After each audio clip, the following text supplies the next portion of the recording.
जब मैं first time mount Abu गया, बहनें क्लास कराने आती थी ना, ऐसे साक्षात्कार होता था कि ये देवी हैं। मैं हैरान होता था, मैं क्या देखो जो भी आती है इतना सुंदर ज्ञान कहाँ से आ गया इनको इतना। उस वक़्त क्या था, रिवीजन चला हुआ था जब मैं आया, क्योंकि 1976 था। तो 1976 में बाबा ने कहा था कि पूरी तैयारी कर लो, संपूर्ण बनने का वर्ष है, प्रत्यक्षता वर्ष है, अपने आप को प्रत्यक्ष कर लो, संपूर्ण बना लो। तो हर वक्त यही मतलब एक एक सेकंड सब लगे हुए थे, मैं संपूर्ण बनना है, मुझे संपूर्ण बनना है। तो ये जितने चित्र हैं ना, कल्प वृक्ष है जैसे, मुझे याद आ रहा है एक बहन ने कल्प वृक्ष के ऊपर क्लास कराई, तो वो उस वक़्त ये था कि इस चित्र को समझने से हमें क्या लाभ होता है। जैसे आपने कल्प वृक्ष को समझा तो उससे आपको क्या समझ में आया? हुँ? क्या समझ में आया? मुख्य मुख्य क्या बिंदु हैं कल्प वृक्ष को समझते हैं तो? एक तो इसमें सारे धर्मों का दिया हुआ है, भारत के धर्म भी हैं, विदेश के धर्म भी हैं, है ना। और ये भी इससे पता लगता है कि हर आत्मा अपने अपने डाली पे जाके लगती है। जो मुस्लिम धर्म के हैं ड्रामा प्लान अनुसार, वो उसी में कट्टर होंगे। जो सिख धर्म के कट्टर हैं वो उसी में होंगे। बौद्ध के होंगे, उनकी शक्लें ही देखो, बौद्ध वालों की अलग से दिखाई देती। क्रिश्चियंस की देखो, मुस्लिम्स की देखो। तो ये कल्प वृक्ष में सारा है। ये भी बताया कि ये सारे धर्म आधा कल्प के अंदर आए हैं, 500 BC, उसके अंदर अंदर सारे धर्म आए। उससे पहले देवी देवता धर्म था। ये सारी बातें, इसको हम जब समझते हैं तो अब हमें पता लगता है कि इस वक्त संगम युग चल रहा है, हम जड़ों में बैठे हैं और ये तपस्या काल है ना। तो ये सारी बातें उस वक्त बताया करते थे, इसको समझने से क्या लाभ होता है। और फिर ये कहते थे भी जब भी आपके पास खाली टाइम हो तो जाके किसी न किसी चित्र के सामने बैठ जाओ। क्या समझे? और ये सोचो भी अगर मुझे किसी को समझाना पड़े तो मैं कैसे समझाऊंगा, और इसको समझने से लाभ क्या है। तो ऐसे अगर आप इसको देखते हो और इसमें साफ है कि ये उल्टा वृक्ष है, इसका बीज परमात्मा है, इसकी जड़ें ब्राह्मण है, इसका तना आदि सनातन देवी देवता धर्म है, इसकी शाखाएं बाकी धर्म है, और सारे सनातन से ही निकले हैं। तो ये सारी बातें एक चित्र से जो है हमें पता लग जाती है। एक तरह से पूरे विश्व का ज्ञान है इसके अंदर। धर्मों के बारे में तो है ही है। अगर आप देखोगे कल्प वृक्ष के बाईं तरफ तो ये सारे हमारे देश के धर्म हैं, और दाईं तरफ देखोगे तो विधर्म है, जो दूसरे दूसरे धर्मों में, विदेश के धर्म। प्रश्न है, बाप ने बच्चों को आप समान प्यार का सागर बनाया है, उसकी निशानी क्या है? भक्ति मार्ग में क्या निशानी है कि भगवान ने आकर अपने बच्चों को बहुत प्यार किया, इतना प्यार किया कि वो भी प्रेम के सागर बन गए, एक तरह से प्रेम स्वरूप हो गए। तो उसकी निशानी क्या है भक्ति मार्ग में? कैसे पता लगता है अभी ये भगवान के बनाए हुए हैं? किन को देख के लगता है ये भगवान को बने हैं? ये डायरेक्ट भगवान के बने हुए हैं। किन को देख के लगता है? कौन?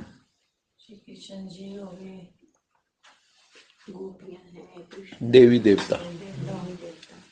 मंदिरों में जाओ, देवी देवी देवता देखो, देवियों को देखो, उनकी आंखों में स्नेह होगा,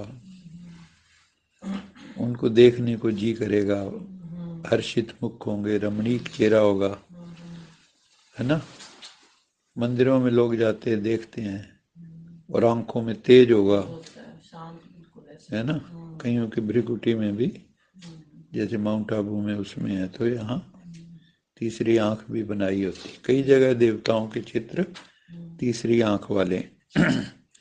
तो बाबा कहते हैं जब भगवान इस संसार में आते हैं तो बच्चों को बड़े प्यारे बना देते हैं, लवली। ऐसे दुनिया में नाम रखते हैं लवली, स्वीटी। कई बार लवली लवली नहीं होती और स्वीटी स्वीट नहीं होती। लेकिन बाबा कहते हैं कि तुम बच्चे बड़े लवली बनते हो, बहुत स्वीट स्वीट। इसलिए तो तुम्हारे यादगार चित्रों को भी सभी प्यार करते हैं। तो बाबा कहते हैं तुम्हारे यादगार चित्रों को भी सभी प्यार करते हैं, प्यार से देखते हैं उनको। लक्ष्मी नारायण सदा हर्षित मुख, सदा रमणीक दिखाई देते। अभी तुम बच्चे जानते हो बाबा हमें ज्ञान योग से बहुत बहुत मीठा बना रहे हैं।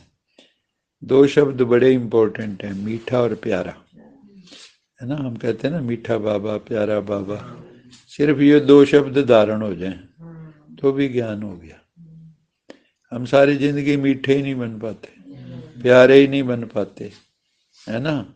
चाहते हैं हमारे से सब मीठा बोलें, हमें सब प्यार करें, खारे भी कड़वे भी, है ना। खारा तो चलो फिर भी चला लेंगे थोड़ा बहुत, वो कड़वा क्या करें, खाया ही नहीं जाता। तो बाबा कहते हैं ज्ञान योग से भगवान तुम्हें बहुत बहुत स्वीट और लवली बनाते हैं, मीठा बनाते हैं। तुम्हें मुख से सदा ज्ञान रतन ही निकालने चाहिए। जब भी बात करो तुम्हारे मुख से ज्ञान के अलावा कुछ निकले ना। इसलिए बात करने से पहले उसकी दिमाग में प्रोसेसिंग करो, शब्दों की प्रोसेसिंग करो कि मैं जो बोलने जा रहा हूं ये किसी के दिल को दुखाने वाले शब्द तो नहीं है, किसी का अपमान करने वाले शब्द तो नहीं है, किसी की दिल में लगने वाले शब्द तो नहीं, तीर की तरह लग जाएं और उसकी जिंदगी भी खराब हो जाए, आपकी भी खराब हो जाए, रिश्ते बिगड़ जाएं। लेकिन देखो इंसान, है ना, इतने सदियों से जी रहा है इस धरती पर, इतनी अकल नहीं आई, बल्कि अकल और बिगड़ती जा रही है। अपना स्वभाव बहुत मीठा और शांत चित्त बनाना है। हर वक्त जो है ना शांत हो, क्षमा करने वाले भी हमें होना चाहिए। कोई बात लेके दिल में बैठ गई, जो व्यक्ति किसी को क्षमा नहीं कर सकता उसका योग लग नहीं सकता। ये गांठ बांध लो। रात को जब सोते हो तो ये सोचना होता है कि इस दुनिया में मेरा कोई शत्रु या मैं किसी का शत्रु, मेरे मन में कोई ऐसा किसी के प्रति भाव तो नहीं है। अगर है तो फेल।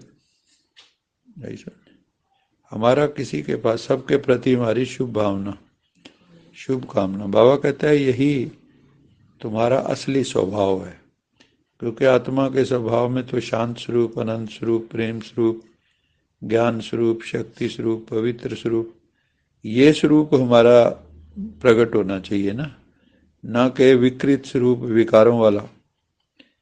बहुत कम और रॉयल्टी से बात करनी है ना। वाणी के बारे में क्या कहते हैं?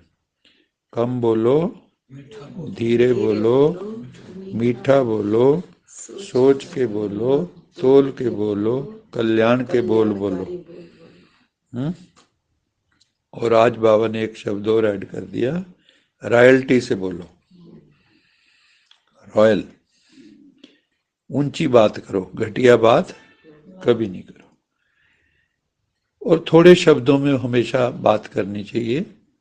जो भी समझदार, देखो ऊंचे लोग होते हैं ना, उनको वो जल्दी बयान नहीं देते, बहुत सोच समझ के, क्योंकि उनका एक बयान से बहुत नुकसान भी हो सकता है, बहुत लाभ भी हो सकता है। तो इसलिए हम सबको भी वाणी व्यर्थ नहीं गवानी चाहिए। तभी बोलो जो किसी का भला समाया हो। इससे अच्छा तो ना बोलना अच्छा है। गलत बोलने की बजाय ना बोलना अच्छा है। अच्छा मीठे मीठे सिखिलद बच्चों प्रति